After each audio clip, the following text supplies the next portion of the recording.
যারা করেছে তারা দেশের শত্রু, জাতির শত্রু, জনগণের শত্রু, এই বাংলাদেশের শত্রু। এই দেশে আজকে আমরা সকলে মিলে আছি, আমাদের সকলের শত্রু, এবং সেই শত্রু যদি যেই হোক তাকে আমরা স্পেয়ার করব না। সবার মনেই প্রশ্ন ছিল, কবে কারামুক্ত হবেন লুৎফুজ্জামান বাবর?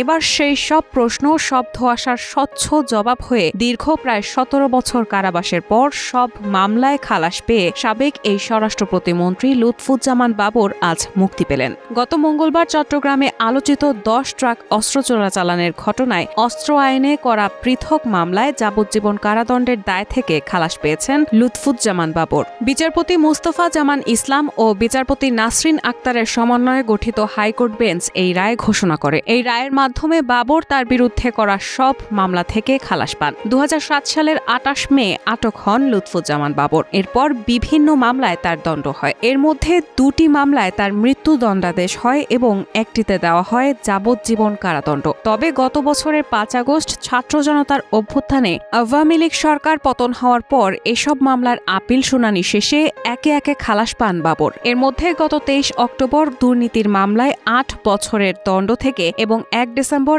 ২১ আগস্ট গ্রেনেড হামলা মামলা থেকে খালাস পান তিনি। নেত্রকোনা ৪ আসনের বিএনপির সাবেক সংসদ সদস্য লুৎফুজ্জামান বাবরের মুক্তির খবরে বিএনপি নেতাকর্মী, স্বজন ও এলাকার মানুষের মাঝে তৈরি হয়েছে আনন্দ উচ্ছ্বাস। তার নির্বাচনী এলাকা ছাড়াও ময়মনসিংহ, নেত্রকোনায় অসংখ্য তোরণ নির্মাণ করা হয়েছে। নেতার মুক্তির খবরে এলাকা থেকে দলে দলে লোক এসেছেন ঢাকায়।